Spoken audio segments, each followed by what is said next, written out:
By the end of this lesson, you guys will be able to identify whether an object speeds up or slows down based on certain requirements or different variables. So first, we're going to do a turn and talk. So I want you guys to talk with your group table or with your group members and discuss what gravity is. So go ahead, take a couple seconds.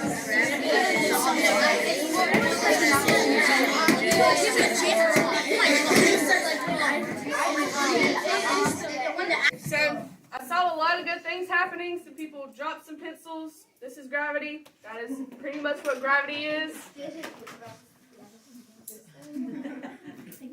So gravity is an invisible force that pulls objects toward each other. Earth's gravity is what keeps you on the ground and makes things fall, like a pencil, a water bottle. That's gravity. An apple. The next part that we're going to do, these vocab words are going to play a bigger role in our lesson. So I'm going to ask you to define a word if you need your science notebook to help you out to maybe remember what the word is. But I'm going to put up a word on the screen, and the first person to raise their hand without shouting it out and tell me what the word is will get a round of applause from everybody else. Round of applause. Okay. Our last definition. Can anybody give me the definition of motion? Yes. So the movement of an object or body over distance and time. Take what you've learned or kind of remembered from these last few vocabulary terms, and you're going to use those vocabulary terms to answer these couple questions. So, will the motion of a car change if the speed limit goes from 25 to 45? Y'all can just blurt it out. Yes. Yes. Okay. No. If more friction was applied to the bottom of a car's tires, would it change the motion of a car? Yes. Yes. Okay. If I applied more force to an object, would the object speed up or slow down? Speed up. Speed up. Wait, unless you were doing it in front of the object, then it would slow down. Or if maybe you had more friction, then that could slow down the car too. So some of these words are underlined, and those are really important words for our later in our lesson. So has anybody heard of a variable, or that knows what the definition of a variable is?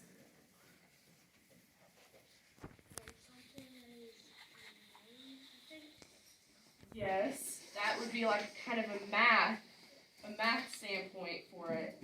But in science, a variable can be something that can be changed or can change. So that's kind of like what we're talking about when we talk about variables in science instead of math. So how do variables and motion relate? So using different variables can change the motion of an object, like adding or using less force, adding more friction, or more speed. Like all those things can change, so they can be like kind of thought of as variables. So, what variables can change the motion of a toy car? So, if I want an object, or if I wanted the toy car to speed up, what variables could I use to make it speed up? Less friction. Less friction. Anything else? More speed. If I wanted an object or a toy car to slow down, what variables would I use? We would less velocity. Each person in your group is going to have a designated job. So can everybody see the board? Yeah? Okay.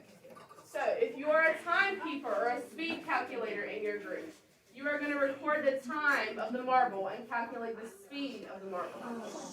If you are the recorder, you are going to record the information on an activity sheet. And the material receiver is going to get any materials needed for the group. Okay? So go ahead. So on this activity sheet that I give you, I want you to go ahead and write the group number that you had on the top, as well as the date. And I'm going to let you go ahead and decide who's going to have what job.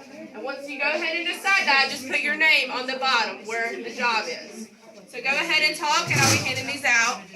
Now we're going to do our experiment. You guys are going to try and create a ramp or track to make your marble go the fastest or slowest. So I'm going to give you a marble, and you're going to try to make that marble go the fastest or slowest with your group. So here are the requirements. So the track that you make is based on the number of your group. So on the activity sheet I gave you, in the top there should be in bold.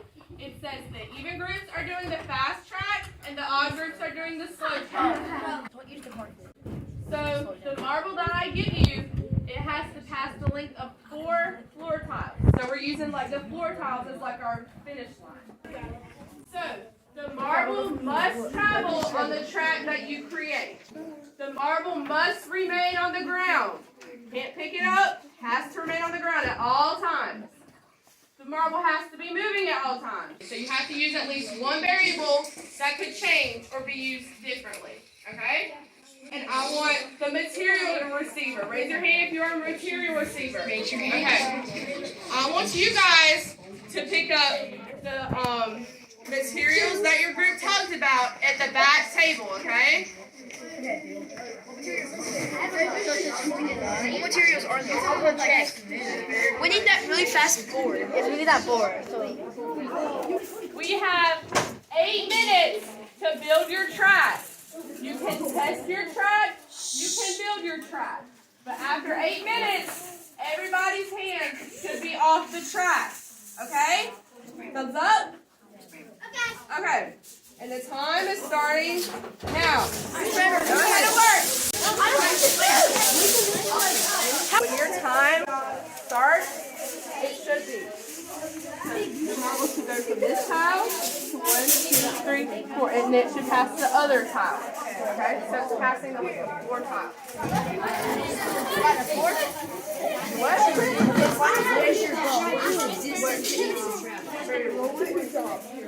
Yeah. Oh, and your track can be part of your 4 tiles. There we go. So now we're going to measure the speed of our marble and determine how fast it went. So I want everybody to use the timekeeper. They're going to use their stopwatch on their Chromebook to record the time of your marble. After you do that, you're going to put it in the second column where it says how long did the marble take to travel 4 tiles. Okay? As well as that, y'all are going to fill out the first column in the very top that says the variable that you used. There I want you to put one variable that you used to create your track. It can be any variable. So go ahead and fill out the variable used and the timekeeper for the first row. Okay, we're not worrying about speed. We are going to change one variable, only one variable for your track. Close it down. You're going to change one variable, write the variable that you changed, and then record your time again. We should only be using the variable and the time columns for this part of the experiment. So, now we're going to change one more variable for each time that you did your marble. So put in each time in the calculator for your speed for each round.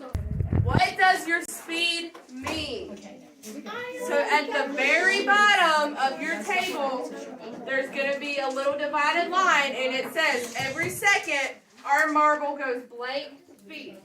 We're going to put your fastest or your very slowest time on that blank. So that's like your fastest or your slowest time out of all 3 times that you did the experiment. We have one more part to this lesson. So I hope everybody learned at least something because we're going to review.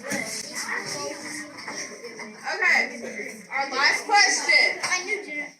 By looking at a different group's track, do you think you could tell which requirement they were given? How would you know? Yes, because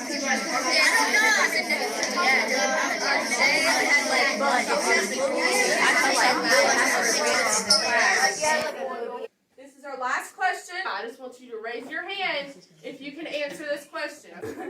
Can you identify whether an object speeds up or slows down based on different variables?